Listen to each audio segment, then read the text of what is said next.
Whether you like it or not, Steelers fans, head coach Mike Tomlin is going to be back in 2024. We're going to break down the recent report saying that the head coach is going to return for his 18th season with the black and gold and what my thoughts are on that. And then also Cam Heyward kind of alluded to potentially retiring this offseason. We're going to talk about what that could potentially mean for the Steelers this offseason in terms of potentially getting a quarterback. And then also we're going to talk about the options that the Pittsburgh Steelers have at their disposal and what I think is the most likely situation for the Pittsburgh Steelers at the quarterback situation going into the 2024 season coming up here. But before we get into today's loaded show, we got a bunch of stuff to talk about today. Do me a favor, get in the comments section. If you're subscribed to the channel and you're a true Yinzer, type real one in all caps for me down there in the comment section. I want to see who the true real ones are. I want to see the people that get in the comment section every single show. If you're a real one, do me a favor right now and identify yourselves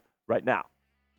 So let's start with Mike Tomlin here, and he's going to be back for his 18th season with the black and gold, according to a report from Mike Garafolo. He told the team today that he will be returning in 2024, and all the reporting saying that he may not want to come back is complete hogwash. This is the exact report here from Mike Garafolo, and he says, in a team meeting today, Mike Tomlin told Steelers players the speculation about him stepping away is unfounded, and he plans on coaching the team in 2024, coach sources say. Tomlin, who is entering the final year of his contract, is expected to address the media later this week. And honestly, guys, I think that this is great news, all right? If you've watched the channel before, you guys know that I'm a big Mike Tomlin supporter. I think that he's one of the best head coaches in the National Football League. I think he gets the most out of this football team year in and year out. And I truly believe that this team is an offensive coordinator and a quarterback away from competing for titles again with Mike Tomlin. So all the people saying we need to get rid of him, I'm like, you know what? I'm not ready to start over right now because I think we're already so close to getting back to that promised land. So you look at Mike Tomlin's career resume with the Pittsburgh Steelers from 2007 to the present. Of course, he won that Super Bowl in his second season with the team back in 2008. He's had 2 Super Bowl appearances, even though he hasn't been to one in quite a while. Let's be honest about that part of it. He's been to 11 playoffs, 11 for 17 playoff appearances. I mean, most head coaches just don't have that kind of record. Also, 10 double-digit win seasons, 10 of 17, over half of his seasons, double-digit win seasons. That's an incredible stat right there. And, of course, he has the highest win percentage in franchise history, beating out both Bill Cowher and Chuck Noll, both Hall of Fame head coaches in the National Football League, and he has a higher win percentage than both of them. So I definitely think Mike Tomlin is absolutely worth keeping here, and I definitely think it's a good thing for this team that he is sticking around for the 2024 season. But let me know down there in the comments section, are you excited that Mike Tomlin will be back next season, or do you think that he's holding this team back? Type yes if you think that he's the right man for the job, or type no if you don't. This is going to be the pinned comment on today's show. So at some point during this video, YouTube's going to throw you an ad break. Let's just face it, that's what they do. When that happens, take advantage of that time by finding the pinned comment right at the top of the comment section.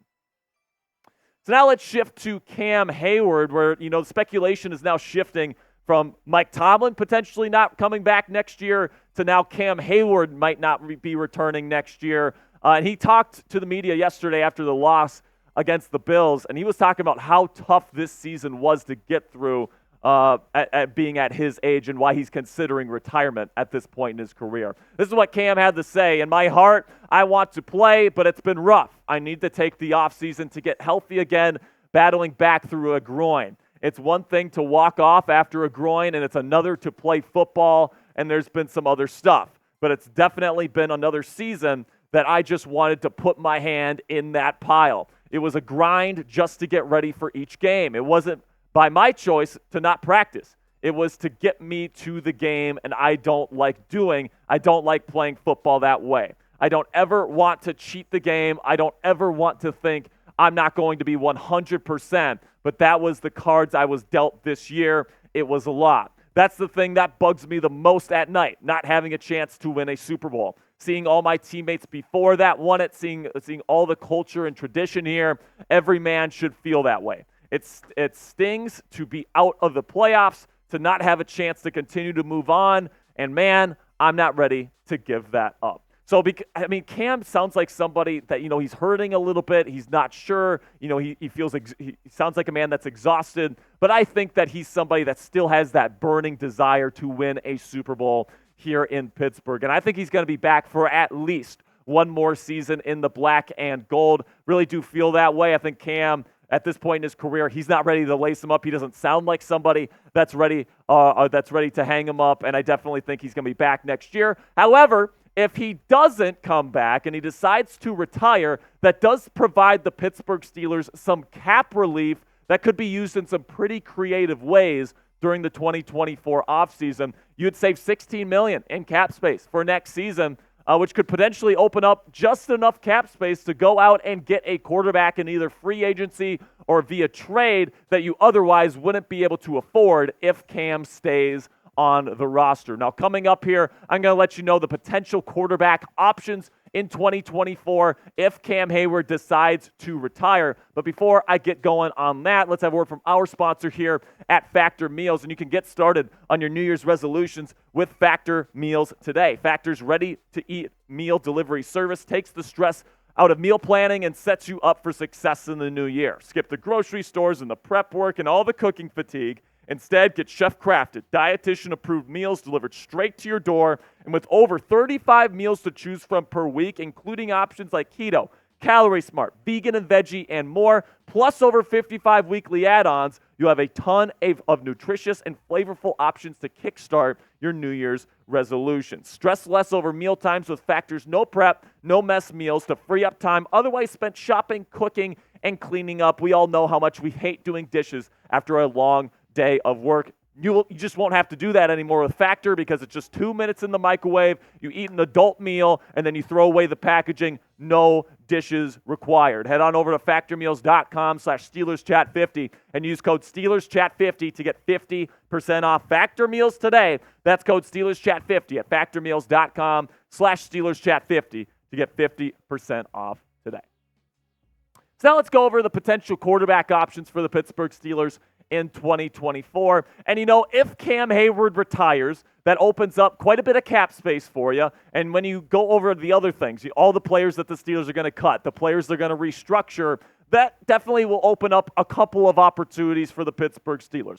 Now, these four names right here, I think are potential options, but you need Cam Heyward to retire, and they need to be able to come here. So Kirk Cousins and Baker Mayfield, I would say those guys are more likely going to go back to their respective teams. Kirk Cousins, he's been connected to Minnesota, going back and signing another one-year contract for weeks now. Baker Mayfield just won a playoff game for Tampa Bay against the Eagles. Doesn't seem like the Bucs are going to want to let him go. Russell Wilson might be a decent option here, especially if he's going to take a free team-friendly deal. But also, do the Steelers really see him as a true replacement for Kenny Pickett? And then Geno Smith, I'm not even sure if Seattle would even entertain the possibility of trading Geno, but he's got a contract that the Steelers could potentially afford if they wanted to go out and get him. But there are four names here that I've seen thrown around Steelers Twitter that are just not going to happen, guys. You guys got to give up on the Justin Herbert dream. It's not going to happen. That new head coach is going to be going there in LA to have Justin Herbert, all right? I've seen some rumors going around,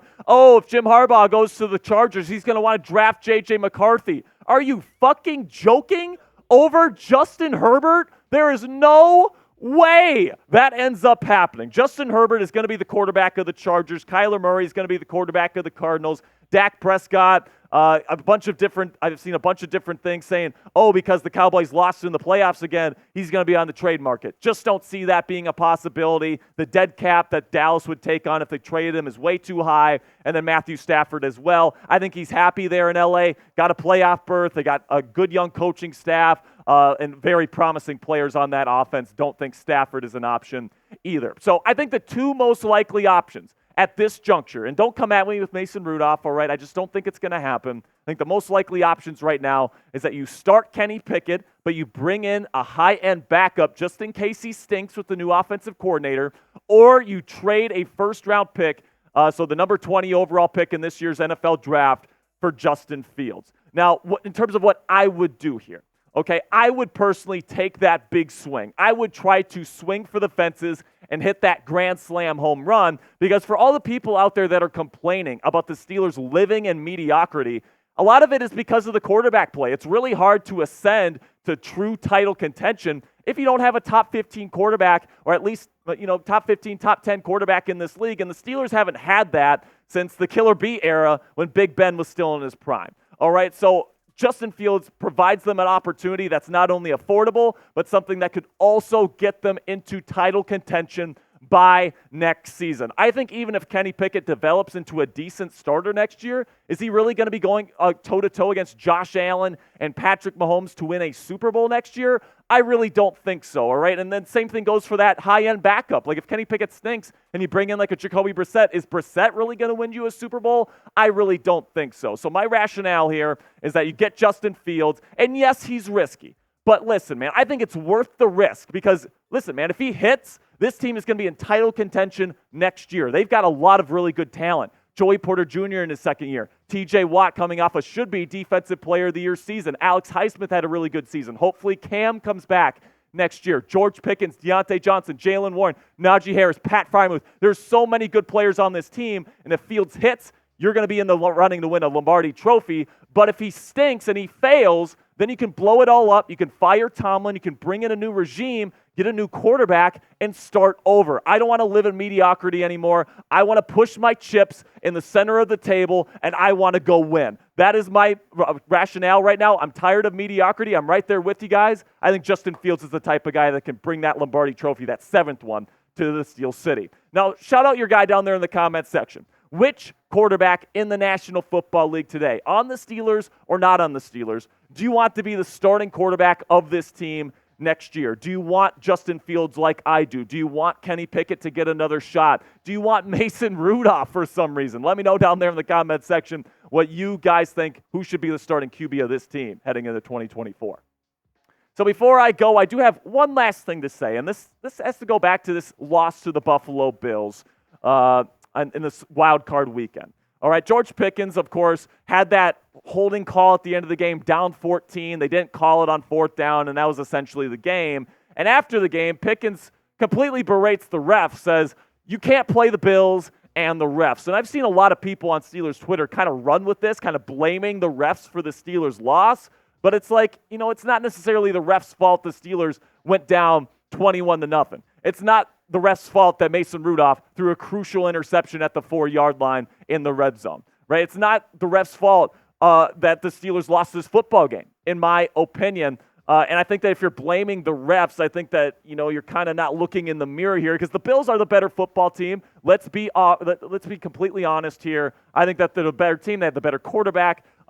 All these different things. They're a Super Bowl contender. The Steelers, with all their injuries, playing with a third-string quarterback, just weren't there yet. And honestly, I'm extremely proud of this team for fighting despite playing against the Super Bowl contender on the road in the playoffs and still being within one score in the fourth quarter. But what say you guys? Who's to blame for the loss, or more to blame for the loss? Type R if you blame the refs, or type S if you blame the Steelers. For me, I just think it's the Steelers. I think that the Steelers didn't play well enough to win the game. And were the refs perfect? No. But the Steelers didn't play well enough to win the football game in advance. Let me know what you guys think down there in the comment section, what you think. But in the meantime here, that's going to be the end of today's show. Make sure you guys click that subscribe button. We're going to have more off-season coverage for you guys in the coming days and weeks. A bunch of great stuff coming up when they hire the new offensive coordinator, if they make a trade for Justin Fields in the coming weeks, all these different things. It's going to be a spicy offseason and a very important offseason for the black and gold. So if you never want to miss a big news story surrounding this team this offseason, do me a favor, join our family and click that subscribe button right now.